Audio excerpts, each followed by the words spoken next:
Diddy's time is running out, and you know it's serious when even Nick Cannon is speaking up about his inappropriate behavior. As women are legal, then he sees it as free game, which to me I think is a horrible thing as well, because there's in 40-something states, 16 is legal. I got a daughter. If I see my 16-year-old daughter with any grown-ass man, we got problems. I'm willing and ready to go sit down and do 25 if there's a grown-ass man talking to my 16-year-old. But that's legal in so many places. Well, you see Puffy supposedly dating Lori Harvey.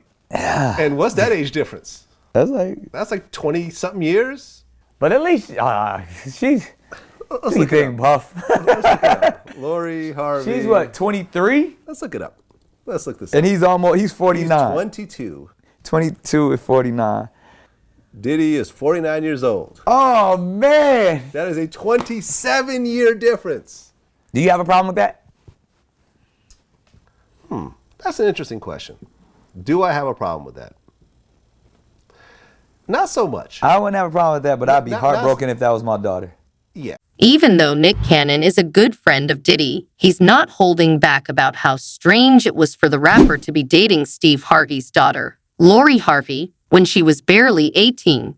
I find difficulty in it when I'm asked about people that I know about. It was either Breakfast Club or Angela Yee or something, and they asked me about Puff, and I answered it as honestly as I knew how to answer it. I know these people, they're not just public figures to me. So I have to almost do this dance about when it comes up, because just as much as I know Diddy, I know Cassie. I think what they brought up is like, I saw that, I kind of was saying, I'm praying for Cassie, trying to find the high frequency in knowing the story, knowing the right thing to talk about. I was like, this is someone who was hurt, who was victimized. But then when this question goes a little bit further, like, so what about Puff? It's like, I don't know how to feel about that. When I was going through my stuff, someone that called, checked on me, stood by me, stood up for me. And I was like, what do I owe? Well, what does that mean, stood by you, stood up for you? Well, when no one else would protect me, or whether it's Puffy or whoever, you want to be their brother first, not their PR agent. But as a friend and as a brother, I want to defend. But that's not your job. It's not my job. So your advice to me is sometimes you just say, I'm going to reserve comment. That is my brother, and I'm going to reserve comment. So that goes back to what this is all about, healing in the public eye. Keep in mind, Cannon initially defended Diddy when Cassie first filed the lawsuit against him, so he was definitely on Team Diddy at the time. But I would feel like I failed as a father. I think if I'm sitting across from the table with a dude the same age as me that's dating my daughter. Yeah. I would feel like I failed. Yeah. Well, let's see. Her mother is 54 years old. Her mother is 5 years older than Puffy. However, dating a minor is where Cannon draws the line, especially since he has daughters of his own that he wants to protect from situations like this. I got that. Now, so many things get written about you in the press, but I've always wanted to know, what is like the biggest misconception about who Lori Harvey is? It's so funny because I'm so quiet. Yeah. There's been so many stories that have been made up about me. Like I've seen stories about me being like fully in love with somebody and we have like this whole relationship, and I'll see the guy and I'm like, I've actually never even met him before. No. Like full-blown stories I've heard. I've dated a father and son before. Not true? Absolutely not true. And I've even heard that I'm a lesbian at one point. So, you know, there's been a lot of different things. You're a lot of stories, a lot of misconceptions. Does it entertain you? Oh, I think they're hilarious. I love the stories. They're very entertaining. I will give them that. Yeah. Very entertaining, but I just let it roll off my shoulder. I love that. Lori hasn't really spoken about her rumored relationships with Diddy and his son, Justin. But word is she was seeing both father and son at the same time. How crazy is that? While no one officially acknowledged the relationships, there are plenty of pictures online showing Lori with Diddy. What's even more shocking is that her father supposedly supported the inappropriate relationship. Here's a new blind item that is allegedly about Diddy wanting to get back together with Lori Harvey because he thinks it will help him with damage control. This A-list producer slash wannabe rapper wants his former girlfriend, who is an offspring of a do-everything celebrity, to come back into his life and do damage control by being his girlfriend again. All this will remind people of is how young she was the first time around. And again, this allegedly Sean Diddy Combs, Lori Harvey, who is Steve Harvey's daughter. In fact, after their breakup, Diddy reportedly tried to get back with Lori once she was a legal adult, hoping to make people forget just how strange their relationship was in the first place. To even talk to a nigga face to face, you gotta talk through the crack in the door? Right. Cause you in there with a minor? Oh. You in there with a minor? You gotta talk through the crack in the door? You ain't got enough respect to talk to a nigga face to face, and I'm here because of you?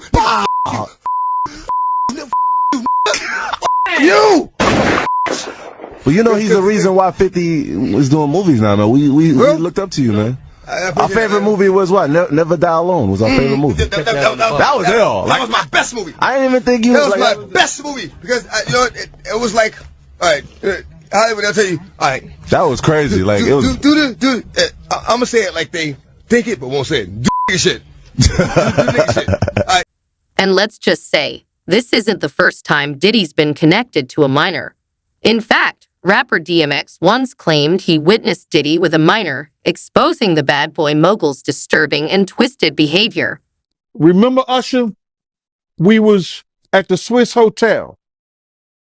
Puff had Kim in the room. Had one of Keith Sweat's baby mothers in the big room outside the master bedroom. He came outside in his robe. She gave him a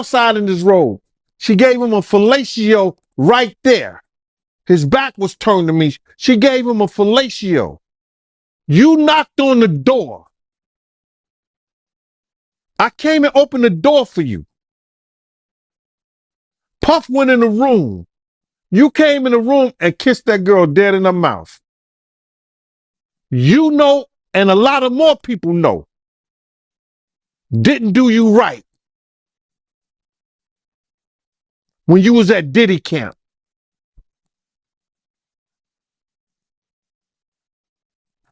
Y'all put it together.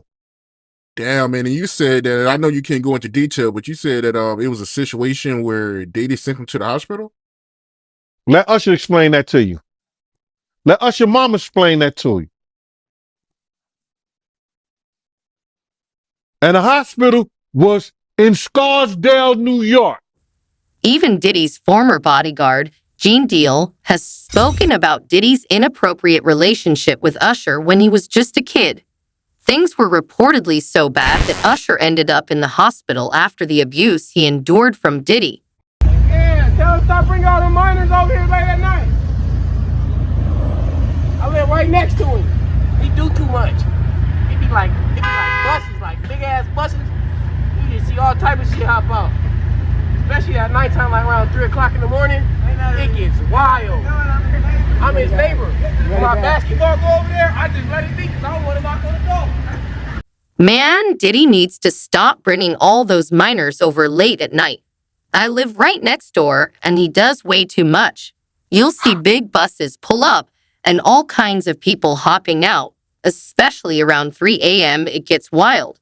I'm his neighbor, and when my basketball rolls over there, I just leave it because I don't even want to knock on that door. I always ask myself, what would P. Diddy do? Oh, what would P. Diddy do? No, I don't know. Hey, let's ask him. Oh, okay.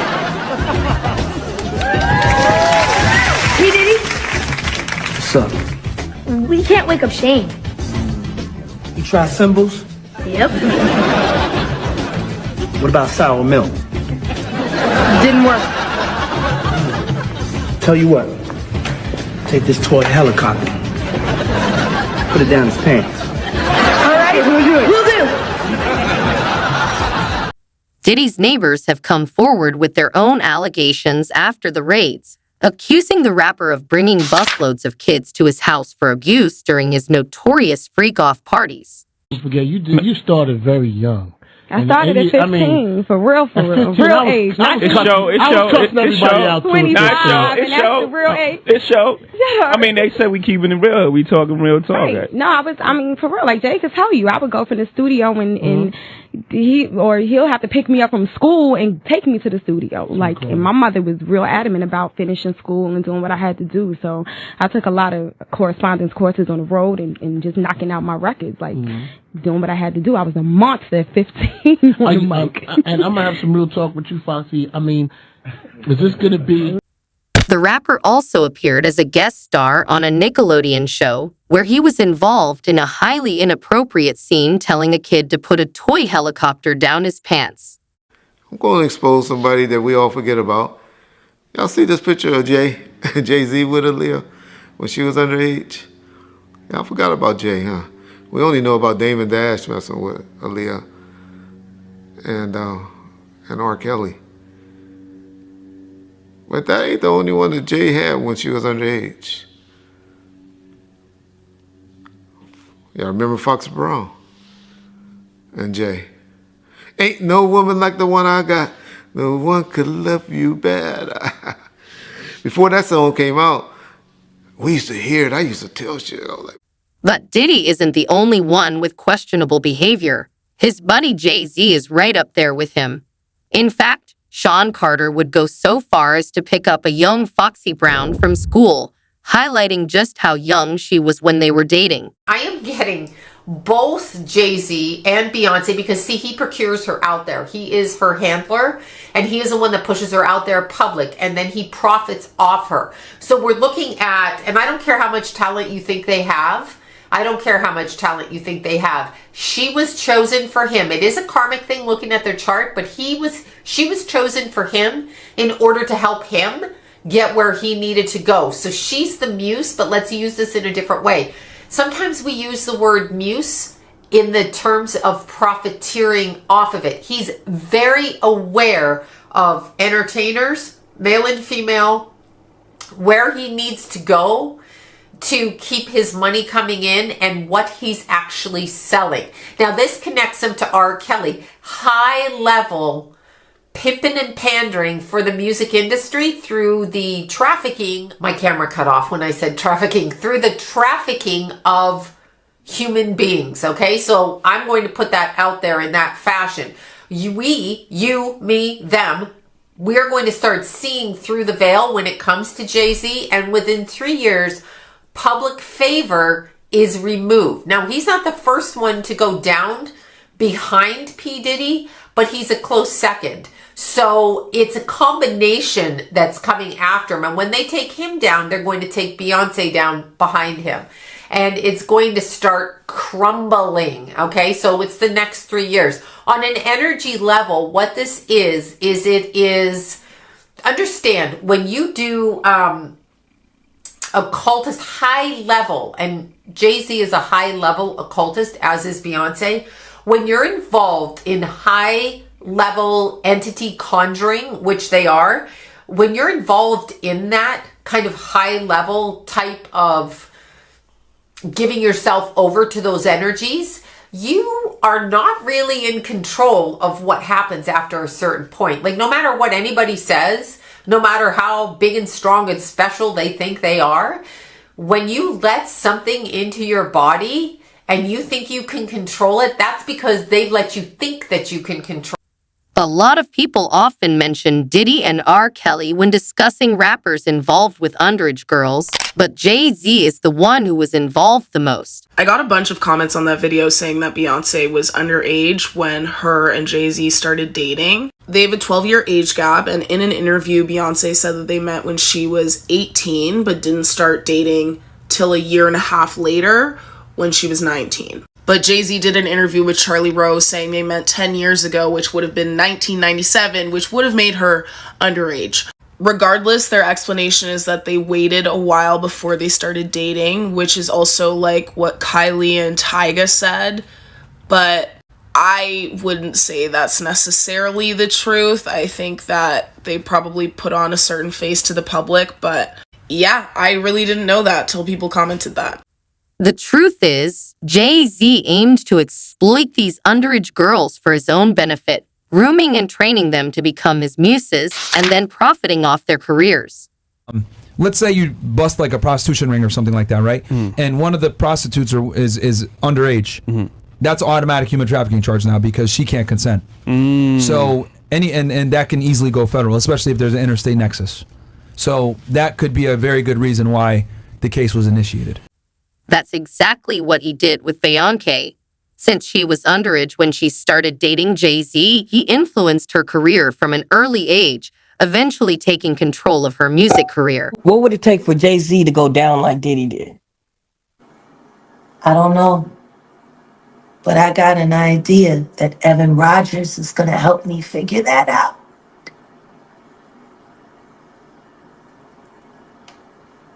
And who is Evan?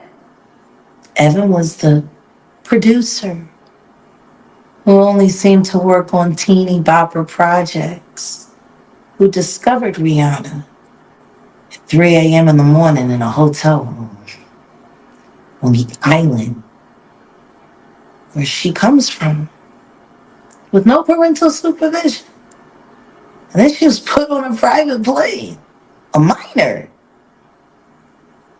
from one country to another,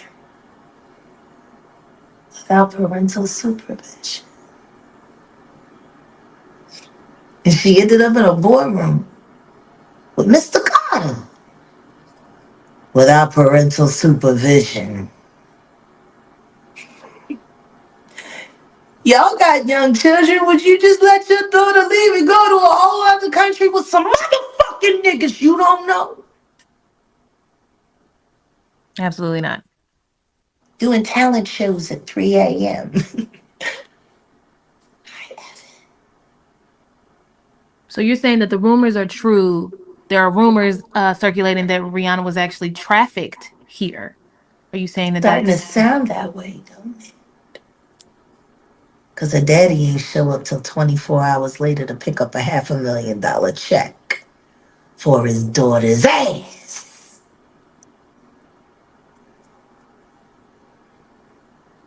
Maybe we should look more into that album, Auntie. That album cover was disturbing. A child bride with a crown over her head and blood smeared on her face.